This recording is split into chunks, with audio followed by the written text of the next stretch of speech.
Another edition of Social Media News Live. So glad you guys are here with us today. It's my favorite day of the week, of course, being with these lovely ladies and all of you lovely people in the audience. We would love for you guys to sprinkle the love across the interwebs. Share this out to everybody. I keep wanting to say metaverse, but we're not there yet. But they can share to the metaverse if they want. They can, and we will do one from VR because I'm that much of a nerd, and Grace has Oculus too, so we're gonna have to do that. I do. So you'll see a show of us doing this. Yeah, like exactly. This. And Carrie, so good to see you. It's been a while. Thank you for stopping by, watching over on YouTube. Thank you so much. Appreciate you being there. Yeah, I haven't. Carrie does some amazing graphic stuff. I've been following you over on your Instagram stories, Carrie. Really cool stuff. I wish I had that photo. Yeah, she's amazing. So, today we're going to be talking all about Pinterest, and I have my favorite Pinterest person here with me. So this is going to be a lot of fun. But one of the things I want to ask you, Elisa, because we're going live also on Amazon, like what gear are you using to broadcast live with? I'm using whatever it is you told me to buy. That's amazingly smart. Yes, isn't it? My microphone is a Rode RODE. It's a mini. For years, I had that blue snowball. That thing lasted for probably 10 years. But this is great. You told me to buy that. I'm also using a Logitech something 910 maybe, but I don't. I think you'd have to get like a 920 now or something. I don't know. That's old. Logitech's last forever. Yeah. I've got a Diva Light, which is not turned on. Because you are a diva. That's true. I have a Diva. It's just so bright in here. I don't really need it, but it's handy. So Grace, what are you using for your mic and your camera? I can't remember. Oh, for my mic, it's just the AT2020. It's the one that I've been using for years. I haven't upgraded it quite yet. And then for my camera, I have the I think it's the ZV-1 by Sony. Yeah. It's the mirrorless, and it's on I want to say it's on a spike on my desk, but it's mounted on my desk. And then I have my Elgato key light. And then I actually got some for Christmas, got some newer lights that I still need to set up, so I have some fill. But yeah, we're moving on up. But when you're talking about a spike on your table, I'm thinking like spiking the head of your husband on a spike. I know. Yeah, right? So yeah. And all of you that are, and this is all mounted on an IKEA desk. Only the best for this show. There we go, IKEA. Nice. I need to go there and get some more meatballs. I haven't been there for a while. See, I don't care about furniture. I just want to get the food. That is everything. Last week we went on a whole tangent about Christmas and sausages. So I think that's right. And the funny thing is, Brian Farrell sent, because he talks to Elisa and I quite a bit, and he even talked about that, and he sent us a DM, and he was like, I guess there's different kinds. And his son came back and had to get the sausage rolls or balls or whatever they're called. Anyway, amazing. I love the cultural stuff we find out. Speaking of Brian Farrell, because he had a question, Grace, and I want to ask this because we use Restream when we go live. By the way, I'm using an M150, if you guys want it, for my camera, and I'm using the Heil PR40, which is an amazing microphone. But Brian asked, because we use Restream pairs. So like when Elisa's on the show, I send her a link. She can click on that and tie in all of her social media networks and go out live, and we can pull in comments from her network and everything. Super, super cool. But Brian said, wouldn't it be cool if everybody, like, if you sent that link and put it like underneath the post, and anybody who wanted to could use that for like sharing out? And so I shared it with Brian, and he's testing it today. But I asked Grace, because she's the Restream expert, how many people, what could we do? So talk about that a little bit, Grace, what you told me. So with Restream pairs, it's amazing because I've also tied all of my social channels to this. So you're seeing this, my friends, on my Facebook, Twitter, and on my LinkedIn, which is my favorite thing, is being able to go to LinkedIn to reach all of you.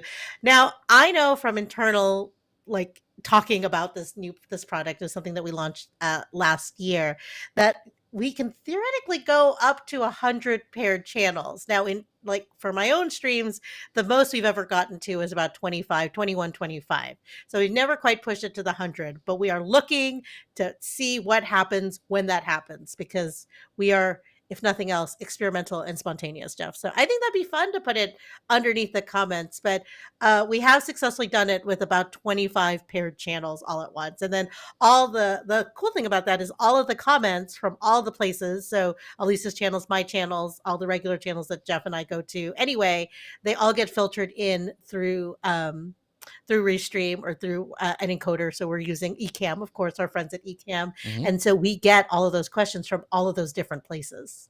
Yeah. So let us know down below if that's something you would like to do. I just never have thought about it until Brian said, hey, I would love to do that for you and share it out to all my channels.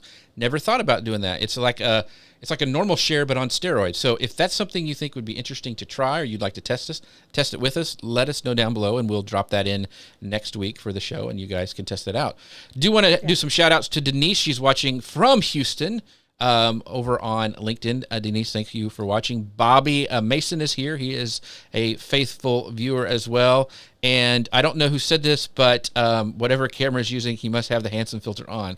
So I'm not sure how to take that I need a filter, or that, I don't know. We'll just leave it there. So, and Gary says, we all need a filter. We all need a filter. Gary says, good morning, you beautiful faces. Thank you, Gary, for always showing up. John, thank you for watching over on LinkedIn. And yeah, so this is Brian is photography by Brian, who's an amazing photographer over in the UK, by the way. He says, if somebody comments on my restream, this will show up. Yes, I'll be able to pull them in from your channels, which is very, very cool. So let us know if you're watching on Brian's channel, and we'll pull that comment up. Okay. So, Lou said it. That Lou is the one who said that about the Hansen filter. So thank you, Lou.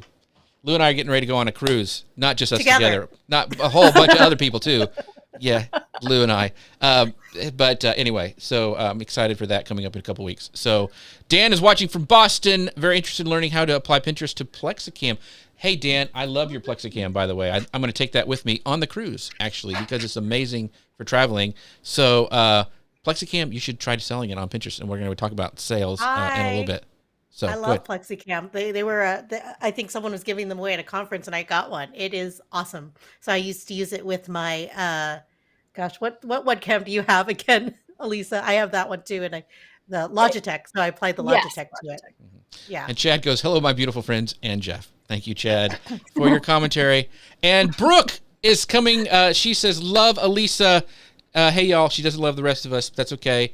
No, but Brooke is actually coming up as a guest in the show next month. So stay tuned for that, because that's going to be awesome. Brooke is amazing with what she does. So we're looking forward to that. So anyway, I'm going to hit go on the podcast machine. We're going to get started with this and dive right into Pinterest. So give me a second. Welcome to Social Media News Live. I'm Jeff C., and you're not. I'm Grace Duffy, and this is the show that keeps you up to date on the world of social media. Today, we are joined by my friend Elisa Meredith, and today's show is all about one of my favorite platforms, Pinterest. We're going to be covering Pinterest's prediction around the biggest consumer trends in 2022 and how you can use this info to reach new customers. We're also going to be talking about leveraging video on Pinterest to drive sales and how its user base is evolving to include more men, like I didn't know that, and novelty-seeking Gen Z this year. So we'll be talking all about that. So Elisa, so excited you're here. Thank you for joining us today. Jeff, Grace, thank you for having me. Yeah, now I love talking to you guys. This is going to be fun. So if you don't know who Elisa Meredith is, well, you really, really should, because she is a well-known speaker, an expert on Pinterest marketing and Pinterest ads, taught her everything she knows. No, that's actually the opposite.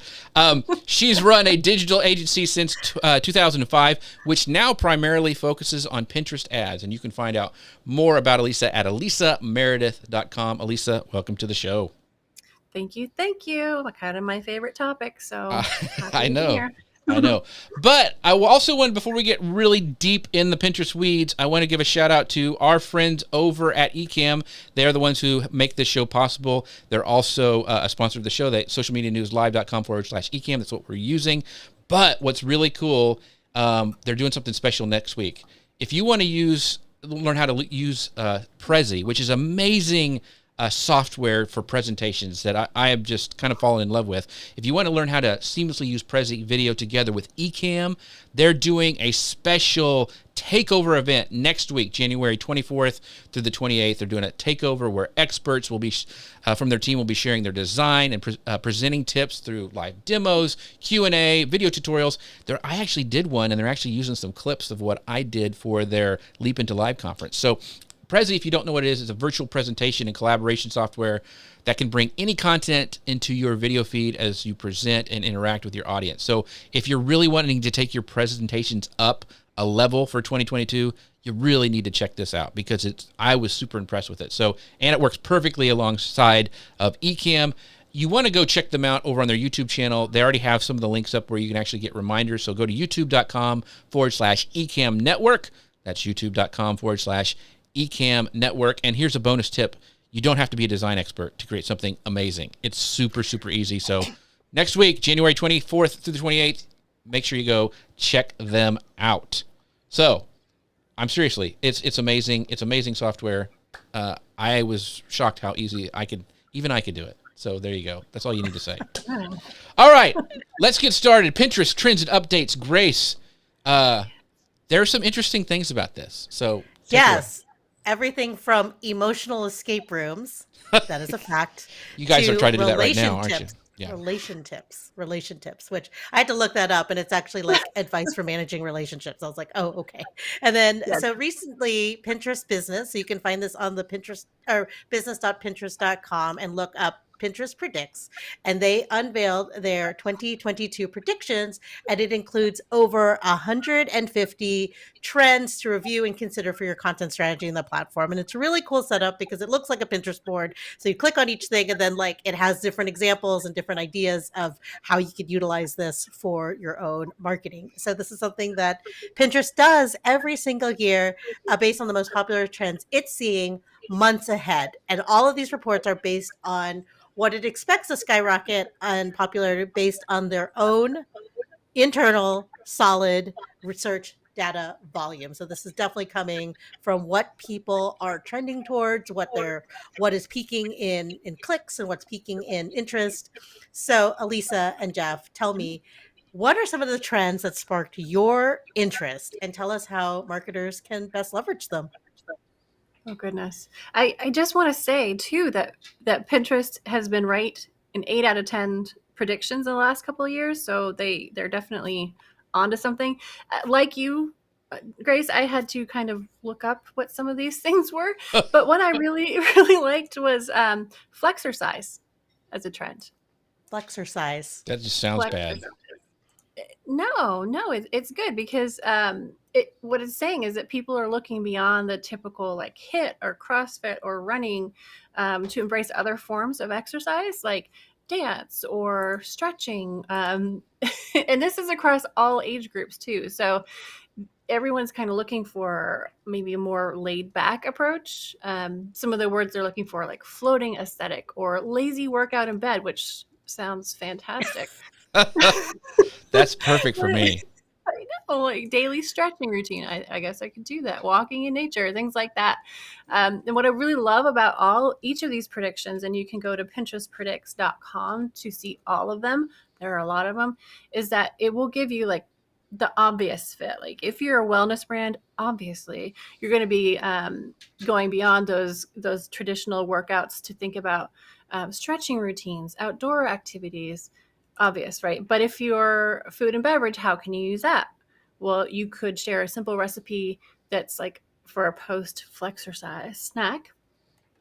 Or if you're in apparel, think about how you are showing your workout gear. Is it always in a HIIT setting?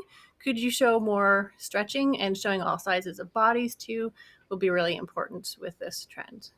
You don't want to see any pictures of me stretching or exercising. I'm telling you, that would break the Pinterest. Yeah. So men coming on Pinterest, maybe they do. So how do you? Let's say you talked about like jumping on that trend. Do you tag it? Is it in your titles? How do you get your pin to show up in like this search thing? Because if you guys don't know, and we'll touch on this probably throughout the show, Pinterest is really not a social media network. Think of it as a visual Google, right, Elisa? It's not so much, you're going on there and, it's not social as much, as the other platforms. It's a search engine. So how do we get in these trends? Do we have to do a hashtag? What do we do to, I know I said the H word. How do we get in those? Is it, some secret sauce? Yeah, don't use hashtags, please. They give you some words, right? So they give you simple dance moves, walking in nature, and they show you kind of the growth in that search trend. The other thing you can do is, a lot of us have noticed that something that we love on Pinterest, we used to call it guided search, where you type in a search term and Pinterest will return these bubbles, which are popular related search terms. So I would do that with all of these rising search terms. And if there are any that you can use, yeah, use them in your title, use them in your description on your pin, use them on the image itself. But if it doesn't feel like that is right, there's still a way to kind of pull in this trend in your visuals, right? So if you're a brand that for some reason is showing people exercising instead of what you used to do, showing them pulling a tire, maybe you're showing them in a stretch, right? So just kind of adding that aspect to your visuals can make it feel more relevant when this is the kind of trends people are looking for. I wish you would not have picked that trend. I wish it would have been like food related. We have some of those. I know there's some interesting. So I want to talk about. Okay, this is a big report that everybody's talking about. I mean, all the news we're covering. It's like Pinterest is predicting for 2022. But can you? Yeah. And I'm going to throw an audible here, Grace, before you ask your question. Can you talk a little bit about another favorite tool that we use that's kind of on the same lines, which is trends.pinterest.com. So talk about how marketers and businesses can use that. And I'll say it again, it's trends.pinterest.com. And you and I both love that, and we dive in there quite a bit. So talk about that a little bit. Yeah, and I feel like I've kind of neglected it with all these predictions, but it's absolutely a fabulous little tool. It will pull in the search trends for the US, UK, and Canada for what's happening this week. And before, it kind of used to be like, well, if you pin something now, it's not going to show up this week. But if you're using idea pins, then it absolutely will. So it will show you what is surging overall. So this week we have jelly nails. There's always some kind of fingernail something trending. Inner bicep tattoo, men. Sounds very painful. See, there we go. That's what we're talking about. Yeah, homemade go-karts, off-road trucks, right? So we got some guy things, possibly. Short, sassy hair. And then for the most popular categories, it will also show you what's trending. We got fashion, food and drink, beauty, home decor, and travel. Mm-hmm. Yeah. So one of the things in that is not only can you see what's going, and like you were saying, use it for idea pins, which if you guys don't know what idea pins, we're going to get into that a little bit later, but it's like stories on Pinterest is the best way to say it, I guess. Okay. But you can also, Pinterest is very seasonal. So you can see these trends. So like maybe you did miss out on like pinning something right then and there, but you can see, about this time last year, this hit, like cupcake, recipes hit right before Christmas. So I'm going to try to get on that trend, and you can see that it happens every year. So that's another way to look at trends.pinterest.com. Yeah, and you can do that for planning ahead, right? So right now, one of the things that is trending for whatever reason is s'mores bars. But when you click on that trend, it will pull up a graph for you. So you can see, all right, not surprisingly, the highest search time for that is going to be around the end of June, right? And then it goes down. It's up right now for whatever reason. But if you're thinking ahead, you can say, I should probably put my pin out, maybe April. And so by June, it will be ready to go. Mm-hmm. So we've got some comments coming in, and we're going to talk. So Brooke's like, yes, I want to hear more on pins for sure. So I will make sure to talk about that because we always do what Brooke says. But also Carrie says, Jeff, food, Ancestral Eats was listed on business Pinterest. So on the Pinterest Predict. So I know my Ancestral Eats was bacon. That's all I need to know.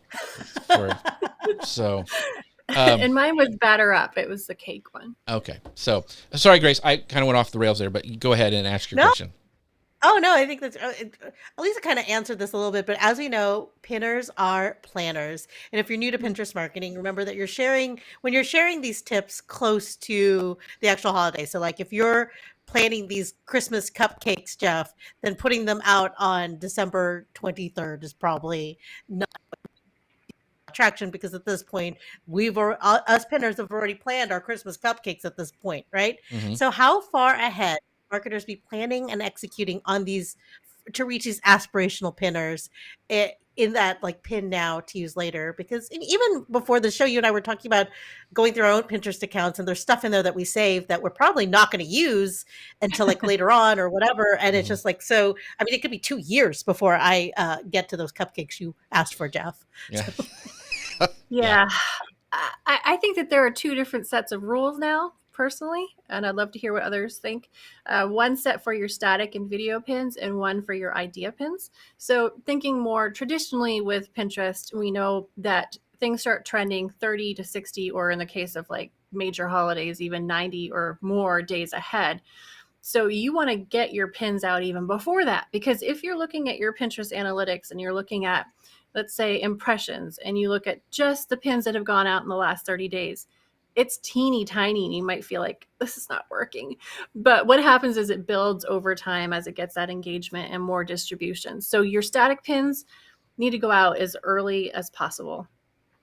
Your idea pins, however, those, like, I would put out a Christmas cupcake recipe if I was going to do that 2 days before the date, because those show up immediately. They feel very relevant, and of course they're getting a lot of distribution. You can also, like, if you're like, oh no, my thing wasn't ready until 3 weeks before the holidays, it's too late. No, you can use ads for that, and you can do them really affordably too. I'm running a campaign now that is unbelievably affordable. Yeah. When you say ads are kind of a way to get to the front of the line, it's like a fast pass at Disney. Yes, absolutely. Yeah, because otherwise Pinterest really is, other than idea pins, a very long game. So if you're feeling, I don't know if I want to invest 6 months or a year or more in this, if I don't know if it's going to resonate on the platform or if I'm doing it right, try ads and see how they do. Yeah, I would totally agree. Carrie has a question. She says, so a minimum of 2 months ahead of when you'd like to get them in traction, ? Static, referencing static and those evergreen pins that you're talking about. Yeah, I mean, that's what I would do now. I mean, maybe it was different 6 months ago, maybe it'll be different in 6 months, but yeah, I'm seeing them take a while to ramp up. So if you want to be out there when people really start searching, yeah, go even earlier. And things like we talked a little bit about cycles that goes throughout the year. So I know, like, Peg Fitzpatrick has certain pins that she has a cupcake one that goes viral every year, and that's why I use cupcake, that it goes viral before Christmas. So those things, if you hit on them right and they're relevant for that season, you can see those continue to drive traffic year over year. And so remember, it's a long tail evergreen kind of platform. So very cool. So I want to. What'd you say? I just want to throw this out, that if you're not on Pinterest yet and you're thinking about it, think of it more as like Google SEO rather than Facebook or Instagram, to get the right mindset for what to expect and what kind of timeline to expect. Yeah. It's a long thing. It's a snowball process is what I like to say. It's like it starts really slow and then slowly starts to build, and then you can get buried down the Pinterest rabbit hole. So that's a perfect segue into Jeff's next question, because he brought up some interesting things about this Apple privacy issue that we've been dealing with. So, this privacy thing, we've talked a lot about it during the show and how it's impacted marketers. The interesting thing is this Apple's privacy initiatives has less impact on Pinterest because, it doesn't really use that first party data, but it's more focused on building brand awareness than being kind of reliant on mobile advertising like Facebook and some of the other places are. So do you think this is because it's more at the top of the acquisition funnel and less focused on like attributing sales to individuals? So how can marketers think of Pinterest regarding like their overall marketing strategy? Yeah, there was definitely less of an impact with the iOS update. And part of it is probably what you said, where they get their data. The other part of it is that they have a pretty sophisticated enhanced match option, which you do need to turn on. But it basically like hashes emails or something or other and gives you information that you wouldn't be able to get maybe on the other platforms. I don't really know what they're doing over there, but I just know that Pinterest was not very affected by those iOS changes. I think Pinterest has long been about that branding push, and so that initial discovery phase. But like we're going to talk about when we talk about guys on Pinterest, that's not always the case. And I think that we need to be thinking in terms of funnels for sure. Yeah. Totally agree. And so I think the thing I've seen a lot of brands, and seen a lot of things in different articles that they're moving some of their stuff because they're so frustrated with Facebook over to Pinterest because they're seeing the big bangs for their buck over there. So that might be something to try if you guys are thinking about and are frustrated with, Facebook, and you're not seeing the reach you're getting, or it's not converting as the way it was, is to try some of your budget over on Pinterest ads. And shameless plug for Elisa, she has a course on Pinterest ads as well, so you can go to elisameredith.com and check that out. I feel like I need to update it already because I know. Typically I would recommend, start with a consideration campaign, which is sort of kind of traffic, but not really. And then I tried a conversion campaign just last week, and it is so inexpensive for clicks. Like, I've tried them before for signups, for upgrades, and they were super expensive. But I think now that I have a retail store to play with, able to see like how cheap it can be for conversion ads on like visits to your website.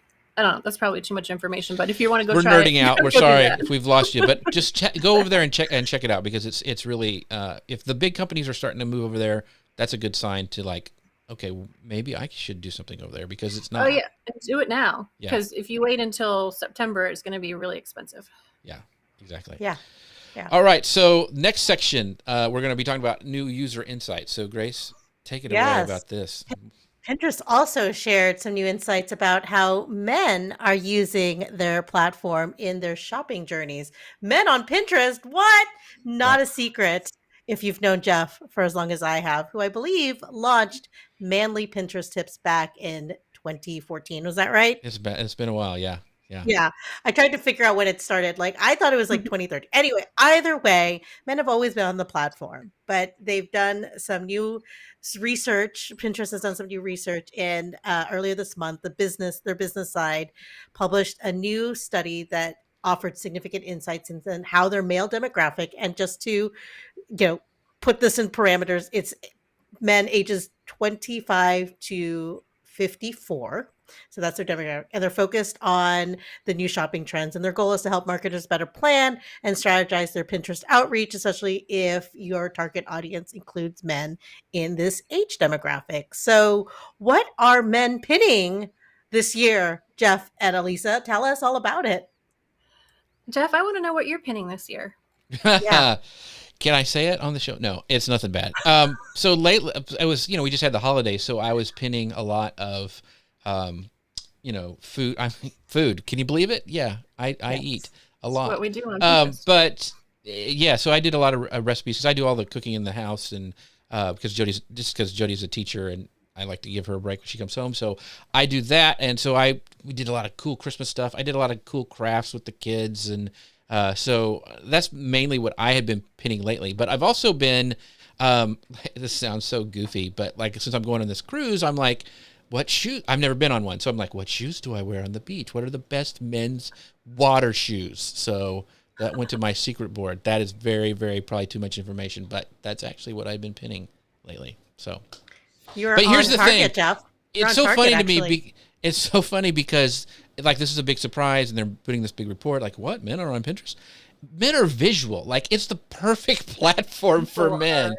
I mean, it's so like, it's so not a hard thing. Once you train the algorithm, you don't get nail art and braids and stuff. You get like man cave and bacon. Like, I have a bacon board, and it's just amazing.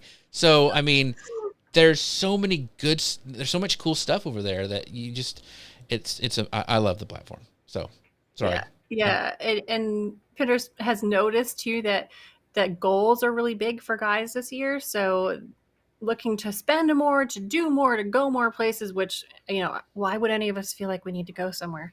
But they're talking about goals as far as not like working out, and no, we're talking about goals like going to the movies, getting together with friends, eating out, having parties, things to do with the family, buying a new car. But those are all things that people are searching for on Pinterest, which that I think is a little bit different. Yeah, and the thing is too is that guys, we'll spend more money. Yeah. And we'll do it faster. And we also like we'll do like you said, like buying a new car is what we'll go on there. For me, one of the last purchases I made is a really nice, it's called Solo Stove. It's this big fire pit that lets you, it like has this double wall thing and it sucks the fire up and there's not any smoke and it's amazing. Found it on Pinterest. And so, and I saw it, I saw the video pin and I'm like, that's all I need. And I bought it. I mean, so there's not a lot of thinking going on. That's hard to believe. There's not a lot of thinking going on a lot of times. But you know what though? I think if you'd see the same thing if you went to a mall, if people do that. You go one way, Jody goes the other way. You're gone for 5 minutes. You come back with something that was full price. Jody's maybe gone for 2 hours. She comes back with 5 things that were all on clearance. Like it's just stereotypically a different way to shop, but it actually really is. Yeah. And guys too, often when they go on Pinterest, they are actually looking for a brand. Whereas typically like over 90% of searches are unbranded, but guys kind of know what they want. They go see it, they like it, they buy it. Whereas women are often like kind of exploring a bit more. I know I'm stereotyping horribly, but this is what the trends show. This is what the research shows. Yeah. And we want to say, well, wait. Yeah, oh no, this is exactly what the Pinterest data shows, is that men are like, they convert quicker, they're premium shoppers, and personalization is a big key. And I love that Jeff was just like, my Solo Stove, and I immediately knew, like, the thing I liked about the Solo Stove is it's portable. Yes. It's awesome. And it's just like, but that's a brand, right? It has an identity. There's a whole, like, I just heard about it recently, and there's a whole personality around it too. Yeah. And so and like, go ahead. Okay. You go ahead. Okay, so Grace, you mentioned that personalization. Well, what does that mean, that they're getting their things engraved? Like, did you get your grill engraved? No. Yes. What it means is what. No, sorry. What part of it is important to you? So, like Grace said, the portability. Maybe what was the most important thing to you, Jeff? That it didn't have smoke. It's like you have this. Smokeless. Yeah, so it's really cool. Yeah. So those are the things that you want to pull out in your graphics and in your description and your pin titles. Like maybe you make one that really focuses on people like Grace who want the portability, one for Jeff. Maybe you have one that pulls out each of those factors on one pin too. So that's a good point, because one of the things is personalization is very important. And the thing that's so smart about the smart feed in Pinterest, it's almost TikTok-ish. Like it gives you what you want. Once you train it, you start seeing things. Like I was researching stuff for a barn dominium, and I'm seeing more things that would go manly into a barn dominium stuff. And so, I mean, there's all sorts of ways that can do that. And, going and seeing, and like Carrie says, she's a research freak. So yeah, she does a lot of time, too much research for big stuff. I love doing research too. It may shock you, but like when I was a kid at the mall, I just buy what was on the mannequin. Like I'd go to the, what is that? Not the Gap. Before Gap, it was, oh gosh, Grace, I can't even think. Anyway, I just go, okay, I'll take that, because I'm horrible at that stuff. And so, and also the personalization, like I'm going on this cruise that I keep mentioning, and it's a Marvel cruise. There's a Marvel Day at Sea that they have. And of course, I went and looked at what kind of braids I could braid my beard to look like Thor. And so I have a whole beard board. So yeah, what? I tell you, this was so cool. I cannot wait to see the pictures from this cruise. They will not ever see the light of day, but it's going to be fun. Oh, great! Oh my gosh! So. I want to see you at what is the hair salon there? The Bippity Boppity. Oh, boutique, the Bippity Boppity boutique. Yes, I will not get in there. Yes, I want that. I want to see that. Carrie gets me. She goes, a Marvel cruise, cool. That's right, Carrie. It's going to be amazing. Lou Mangello. Lou's probably going to be. I'm going to be the Fat Thor if you've seen Endgame. Oh my gosh. So anyway, as we digress, let's talk about this personalization though for men, because this is really, really key for marketers to tune in that. So give us some examples that you would try to hit the men demographic. Let's say you're let's say a donut shop, a local donut shop. How would you personalize that for men? Come on. Oh my goodness. I mean, all people like donuts. So for men, the bacon donut.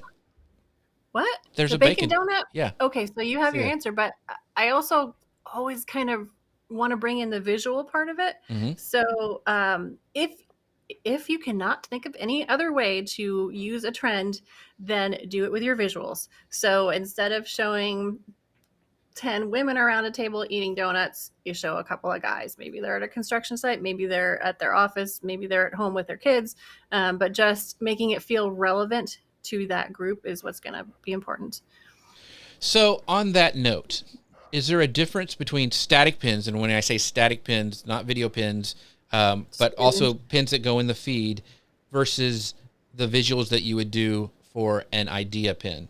Because, you know, for a while there was a thing they would say on Pinterest, don't show your face. That's for Instagram, for selfies. So would you show guys gathered around and just show them from the neck down? I mean, or would you like have them like, hey, we're all enjoying our bacon donut? I mean, how would you do that photo? I mean, I think if we had $1 for every time we told people back in the day, don't put faces on Pinterest, right, we would be on a Disney cruise all the time. But it's not the case anymore. And people change, audiences change, behaviors change. We want faces now on Pinterest. They tend to do better. So yeah, show the face. Show them stuff in the donut in their face. Yeah. So not just idea pins, but even in the regular all feed. Pins. Okay. Mm-hmm. There was also a thing for, I know there's a lot of people who do food blogging and recipe blogs and stuff like that on Pinterest. And I know there was this big thing for a while, and Amy Licurdo did this a lot. She called it the pans and hands, where she would make stuff and you would see the hands in the idea pin, which is once again like a story. So is that still a thing? Do you want to do pans and hands, or do you want to have your face going, look, I'm making my bacon donut? The great thing about an idea pin is that you can do both. So the very first frame, I would highly suggest, and so does Pinterest, that it be a video. And if it can include you in it, that's great. Hands and pans is also great. Photographs will work, but I would always, that first frame needs to be a video. The more you can put yourself in there, the better, whether it's a voiceover or preferably a video and or a photo of yourself, especially for that very last frame where they're getting ready to see that kind of prompt to follow you. Like, who is this person? We didn't used to care about that on Pinterest, but now we do. So they kind of want to see your face and see what you're about. Okay, you said a voiceover or an audio. Yeah. So for a long time, it was like we would talk about, when we talk about video on Pinterest, we'd say no audio because it doesn't matter. Nobody turns it on. So you're saying that you should have it on an idea pin? Yes, but I also use captions. So I know you were always very like, don't even bother with the audio. I think wherever you can add, I was the other way. You were the one who said don't use audio. No, don't rely on audio. Okay, right? Gotcha. Yeah. You got to have another way if people don't want to turn on the audio. But with idea pins especially, it's meant as an experience. Pinterest wants it to keep people on the platform. So the more elements you can include in that pin, whether it's voiceover or music, whatever, stickers, animations, the more you can do to keep people there, the better that pin is going to do. Gotcha. And they do work, because I have some that have over 10,000 views. You know, they keep growing. I keep getting emails from Pinterest like, hey, your pin has been viewed 50,000 times. I'm like, holy cow. Need to do more of this. But I'll tell you, I feel Carrie's pain. She goes, I admit she's still not a fan of idea pins. So what would you tell Carrie? Because I was the same way, because I'm like, it doesn't link back to my stuff. And why should I do an idea pin? Well, I would ask Carrie, is that as a user or as a creator? Because there are different cases to be made depending on who you are. I think as a content creator who used to be all about marketing, and I still am, but I also have this other option, which is art. I love them because I'm seeing like 800,000 impressions on this painting of mine, and people commenting on it and asking questions. I love that. It's not going to happen for me on any other platform than Pinterest. So I'm really happy to use it. Carrie says as a user, viewer, that makes a lot of sense to me. So one of the complaints that people had is, I see this idea pin, this great thing, but I can't then click to go find out more. Yes, super frustrating. Mm-hmm. But that is because that idea pin was not well crafted, right? Your idea pin should include every single thing you need so that you do not need to go to a website. So when I do my art ones, it has the colors, it has the formulas, it has the ratios, it has everything you would ever need. don't need to go to my website if you don't want to. So can I save that idea pin? Like, I'm not in my smock to do painting right now. So can I save that idea pin to go check it out later? Yes, and please do. It will help me. Okay, there you go. So a lot of people are talking about idea pins. Brian says his idea pins are videos of him talking to the camera and doing terrible compared to my pretty wedding images, about 5% of the impressions, but it might have to do with my face. Oh. I don't think that's true, Brian. I feel your pain, though. No. Yeah, I've had the same problem. But and I'm having some fun with a template that I made too, which is a Canva template for idea pins, and I'm putting all these Pinterest predicts trends into idea pins. So I have 11 pages. They're all templated. They're all automated the way I want. So I just throw in that information, and out goes my idea pin. And I think that's key, is having a process for idea pins, because otherwise it can take forever. And if you want my templates, you're welcome to. Cool. So email Elisa at elisameredith.com. One of the things, and if you are hesitant and haven't tried idea pins because you're like, which I was for a long time, go give it a try. Like, I'm serious. I have like 10,000 views on multiple pins, and they're 2 frames. They're 2 panels. I have a title, and then I have a video clip of one of our shows, and they've gone bonkers. So I've got a whole plan to do more of those. So wait a minute. Whose face is on that video clip? I will not say. I will not say. It was probably yours or my guess. I never put myself on there because it's probably one of our scares people. All right, so we got to go to our next section really quick, because this is interesting. It's all about what does Gen Z want? Because that was something that Pinterest talked about. So Gen Z, that is, what's the age range for Gen Z?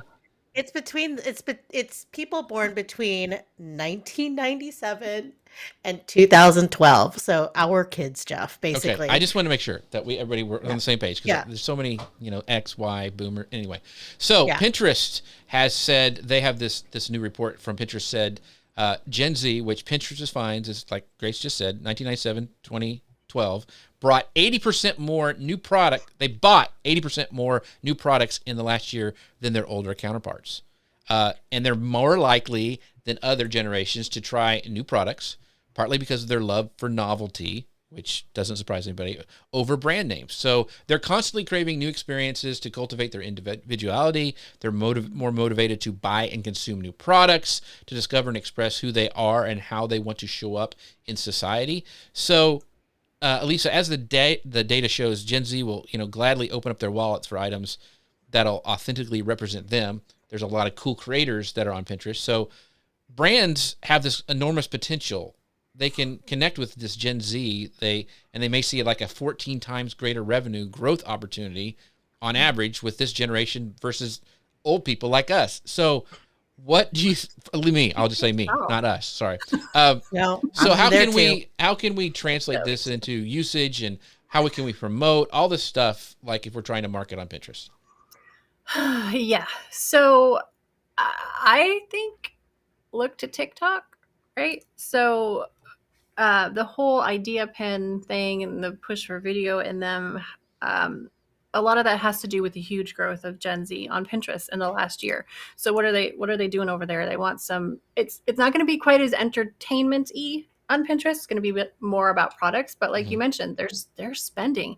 And the interesting thing about Gen Z folks in general is that they want to try something new and exciting, right? So if you have something new and exciting, exclusive, that hasn't been out there before, or you can show your product in a new usage, a new light, that is what's going to attract them. Because just because they have a favorite toothpaste or brand of socks doesn't mean that they're not going to buy yours, right? They are very open to trying an alternative to what they already have.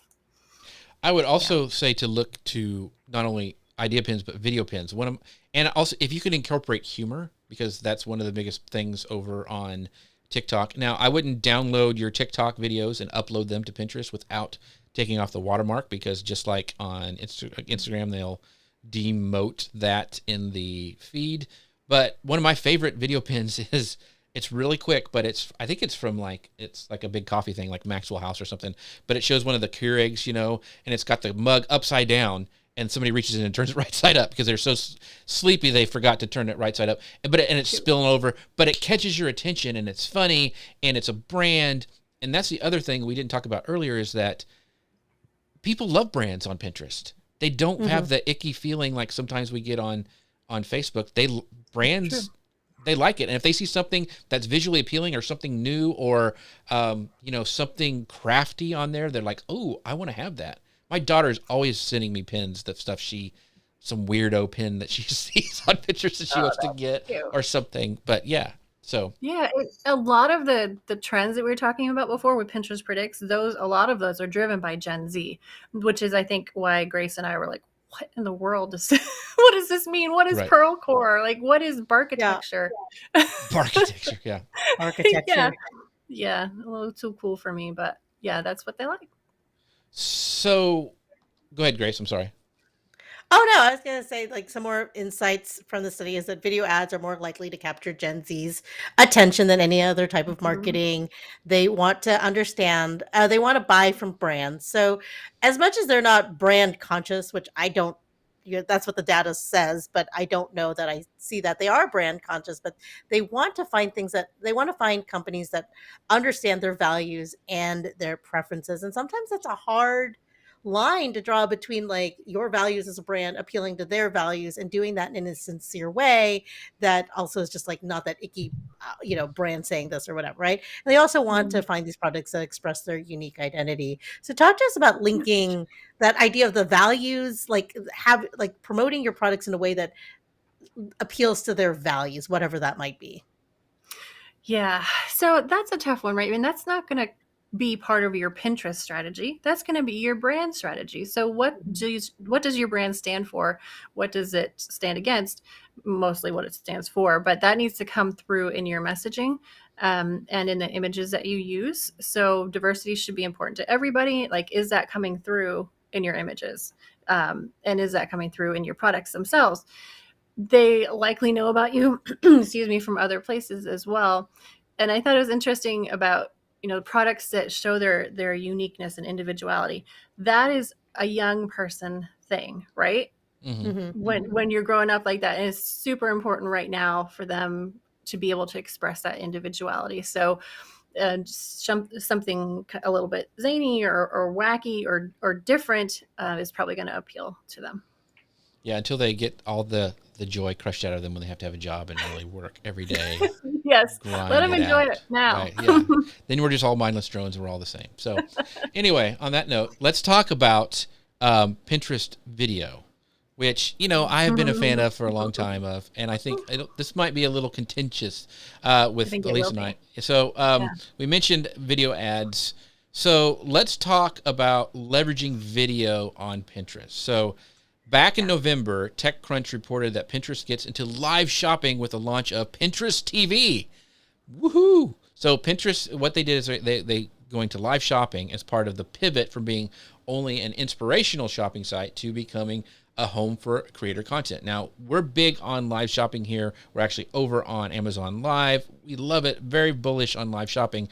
But it appears to be a live video experience it has this audience chat feature in it.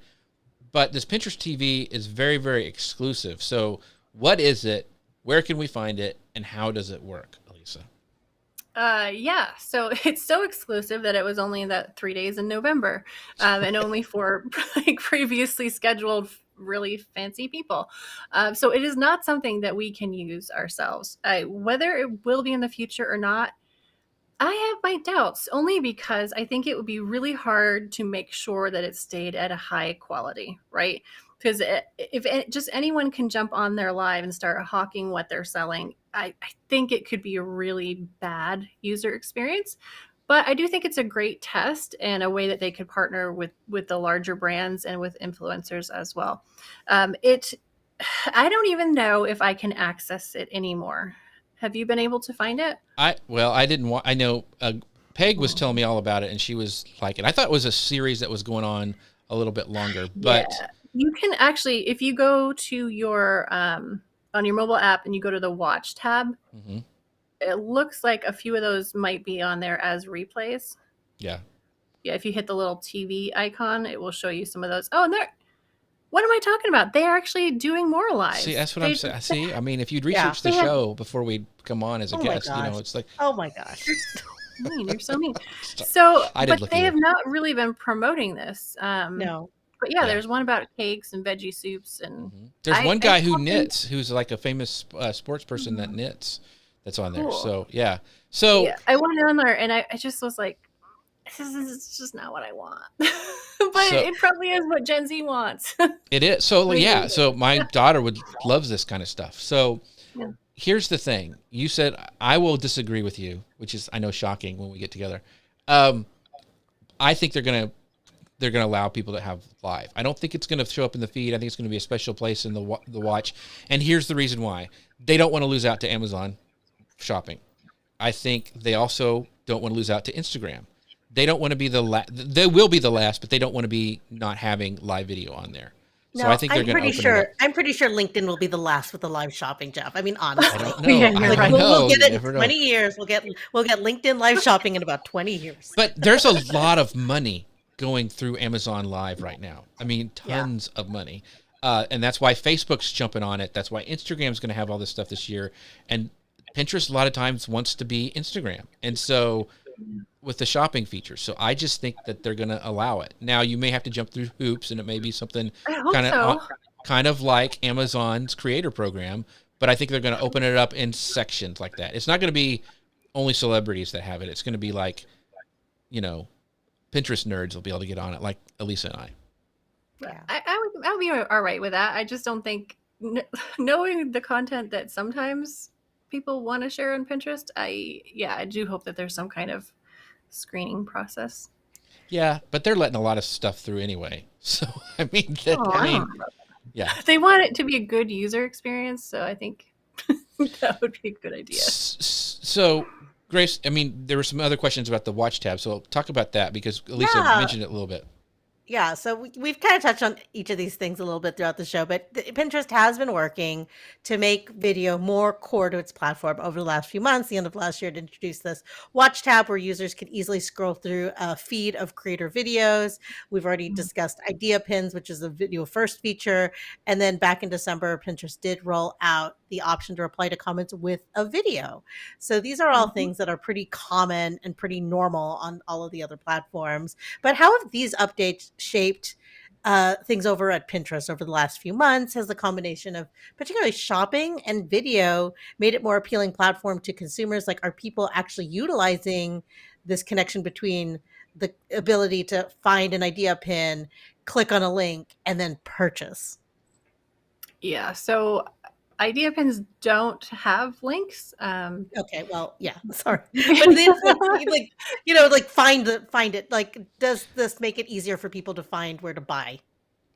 Yeah, I don't think idea pins do, but I think the Pinterest TV will, assuming you can get access to it, because when you're watching, it does pop up like, here's a little thing and you can click on it and buy, like go immediately to buy, which I think is been something that Pinterest has wanted to improve since the beginning. If you've been on a long time, you'll remember the days when you found the perfect couch and you would click on it and it would be image uploaded by user. There's no link. There's no way to buy it, and it was like, super frustrating. So they want to take that friction out, and that's partially what Pinterest TV is for. So back to idea pins. I thought you could put affiliate links and link to shopping in your idea pins. Now that's a different thing. Well, talk to us about that because that's important. That's what we want to know.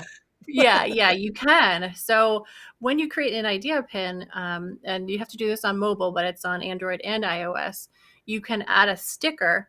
And with that sticker, you can add a link. You can use Amazon affiliate, Target works. There are a bunch of other ones that work as well. I say just try it. If it doesn't work, it'll tell you. You can also link to your own products. And what Pinterest will do then is create a brand new pin based on this link that you uploaded. If you're using an affiliate link, it will alert that person, that brand, that you have added them to their pin. It also has an option for a little slider button if it's sponsored content. So if it is an affiliate link, just click that on. You're good with the FTC. It will includes sponsored products on your pin. So that's a way you can absolutely get affiliate income, because as it's going through the pages, you put the sticker on the page you want. It has a little pill button. Click on that, and you go and you can buy it from there. So yeah, you can absolutely use affiliate. Yeah. So that's what Carrie was asking, if you could use affiliate link. So theoretically, I can make an idea pin, let's say, and I want to make it like, this is my live video setup. I'm going to do a walkthrough of my studio, and I can link to all my stuff over on Amazon on my idea pin and make affiliate money. You can. Now, the only way I've gotten Amazon affiliate links to work, and try it the other way if you want to, but is to go into the affiliate center of Amazon and get the link from there. Because when I've tried on mobile and just to share the affiliate link from there, that link doesn't work. But the one from the affiliate center does. So you could do that easily if you had an iOS device, because it will actually copy from your desktop the link to your phone. See? What? Yeah. Do you not have that? Do you have an iPhone? I do. I didn't know that was possible. Yeah, you just got to turn it on. Yeah, see? Super fast. See, I taught Elisa something. My work here is done. So one more question I want to ask. So let's talk about some of these for marketers. Like I know a lot of marketers have digital products, like, you know, and it's really hard to do affiliate links for digital. I mean, if your own digital product, like if I'm selling a online course, there's no affiliate link for that. So is there a way to get around that? How can I use idea pins to sell my digital course? Like your ads course, for a perfect example. How would you use idea pins for that? So you don't have to use an affiliate link if it's your own product, right? So you just add the link to the product and it will add. But not an idea pin. Can you do that in an idea pin?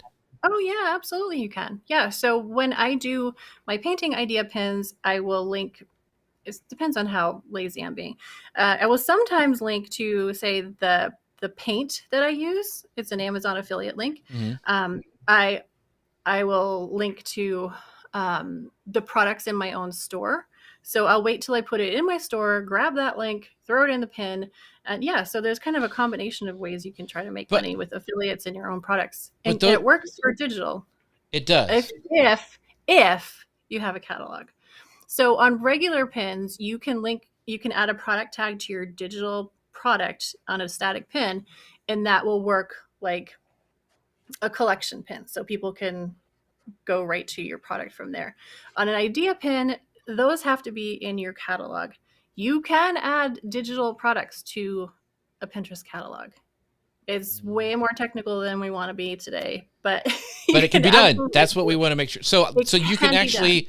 So you can actually do here's what I'm teaching in my Pinterest ads course, and not worrying about just going to your profile. You can actually have links back to that product, digital product. Yes, you can. And then on your profile itself, those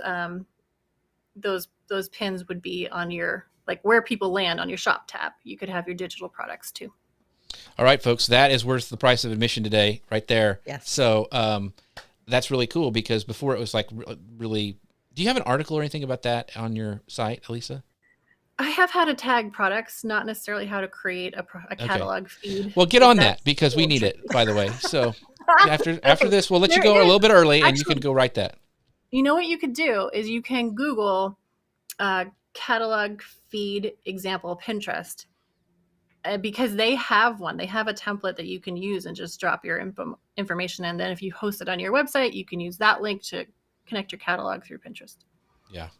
Very, very cool. So tons of great info today. We are out of time, but if you can't tell, Elisa knows a little bit about Pinterest. So Elisa, before we wrap things up, where can people find you, this amazing ads course you're talking about, this new article you're going to write about how to do all this affiliate stuff? So where can people find you? It's elisameredith.com. If you want the template for an idea pin, which will walk you through everything that you need, it's just a bit.ly link, and it's idea-pin. It's not gated or anything. Just have it, use it, and I hope it helps. Awesome. Grace, where can people find the amazing Grace Duffy? Every Friday here with you, Jeff. That's right. Our next show is actually next Friday at 11 a.m. Eastern and 10 a.m. Central. But when I'm not here, I'm the video content lead over at Restream. So I'm also available to answer all of your live streaming, Restream questions. So that's where you can find me. And I'm Jeff C., and you can find me at the sushi place here in a few minutes, and be happy for you to buy me a roll or two. But thank you guys so much for joining us today. Thank you, Carrie, Gary, all the folks who show up every week. We have the most amazing community. Sabrina, I didn't give a shout out to Sabrina today. Sabrina is always awesome and amazing. Thank you once again for everybody who showed up. Ask all your great Pinterest questions. As Grace said, we will be back next Friday, January 28th at 11 a.m. Eastern, 10 a.m. Central. You can find us on Facebook, LinkedIn, YouTube, Amazon Live. Thank you, Elisa, for being here. And also, we're a podcast. If you want to go over all these things again that Elisa said and don't want to look at this hairy face, well, it's really easy. You can just listen to us in a podcast at your favorite podcast player. Just go over there and do a search for Social Media News Live. We'd love for you guys to leave us a rating and review. And with that, don't forget our friends over at Ecamm, Social Media News Live /Ecamm, but they also have this new Prezi thing, the takeover that's going to happen next week. Make sure you go to their YouTube channel, youtube.com /Ecamm Network, and sign up for that. Get your notifications and check that out, because it is really, I think there's even some stuff you could probably do over on Pinterest to really make your pins pop. So I may have to write something about that. That's really something there. So anyway, thank you guys so much for watching. We will see you next time. Bye, everybody. Bye, everyone. A powerful live streaming app for Mac called Ecamm Live. You can add some overlays to your video, whether it's a simple graphic or you want to have some titles or other info at the bottom of your screen. You can even add animated overlays like this one or this one. And you can add branded overlays to frame you and your guests and look like a real legit broadcast. And you can save each layout as a scene and switch between them with the press of a button.